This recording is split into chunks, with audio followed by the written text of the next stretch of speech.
Thank you very much, Madam Speaker. I thank the gentleman for the recognition, but I also thank Mr. Nadler as chairman of the Judiciary Committee for bringing this important statement of our American values to the floor of the House.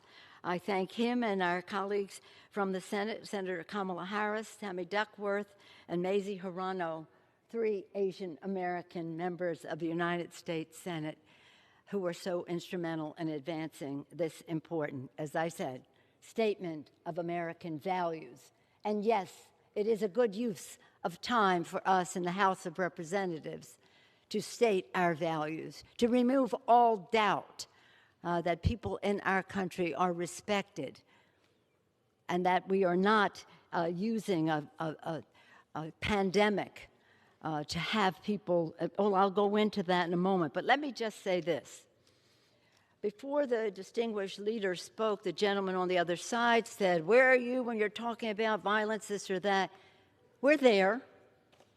We support peaceful demonstrations. We participate in them. They are part of the essence of our democracy. That does not include looting, starting fires, or rioting. They should be prosecuted. That is lawlessness. I'm very proud that Joe Biden has presented the clarity of that, making a distinction that I don't think our colleagues quite understand, but the American people do. And a poll released today said that the American people support congressional Democrats over President Trump in terms of dealing with the issue of crime in our country for all of their misrepresentations. It's interesting to hear the revisionist history that the distinguished leader put on the floor of this House. When he asked us, what have we done? It's a very long list. And I'll go into some of it. But I want to say to him, when you had the majority and the presidency, the one thing that you did was pass a tax bill that put $2 trillion of debt onto our children and giving 83% of the benefits to the top 1% in our country. And yet you resent the fact that we want to invest more money in making it safe for our children to go back to school, more money into crushing the virus, which is what we do in the HEROES Act, that we want to help our heroes. That's why it's called that, our state and local employees, our state and local governments, which provide services to the American people, our healthcare workers, our first responders, our police and fire, our transportation, sanitation workers, our food providers. All of those people working make life go on for us. Without them, we couldn't. And our teachers, the custodians of our children for a good part of their day and of their lives.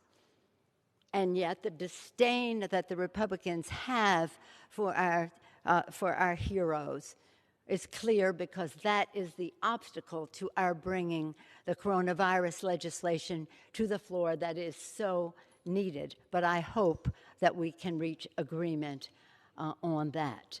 So when they talk about accomplishment, you had a president. You had 2 houses of government.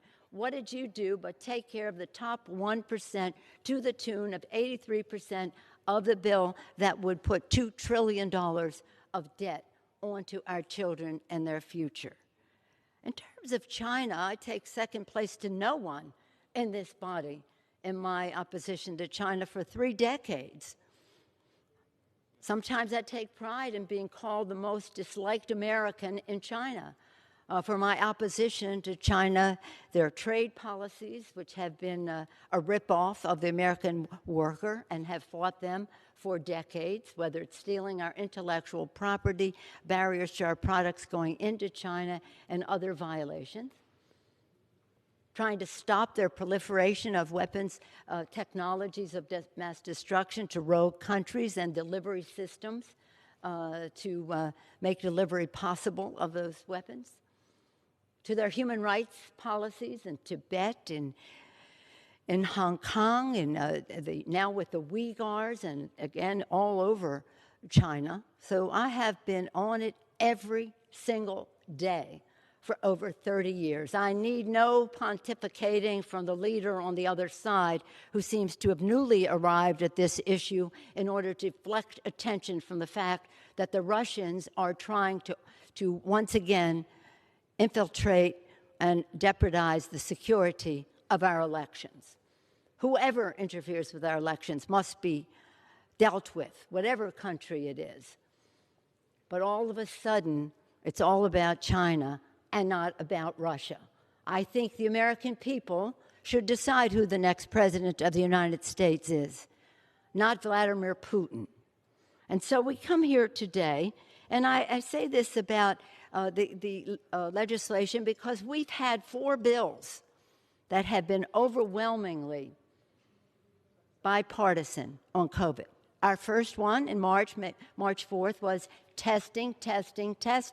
And still we do not have a commitment from this administration that we can crush the virus by testing, tracing, treatment, mask wearing, sanitation, ventilation, separation. Still, the solution is as plain as the nose on your face that should be covered with a mask.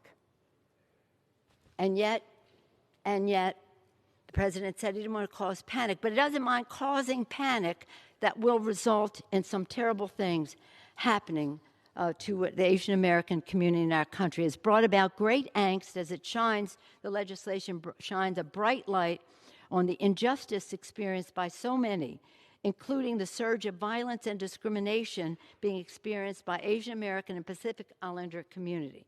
So I thank the Congressional Asian Pacific American Caucus Chair, Judy Chu, the Congressional Hispanic Caucus Chair, Joaquin Castro, Congressional Black Caucus Chair, Karen Bass, for their leadership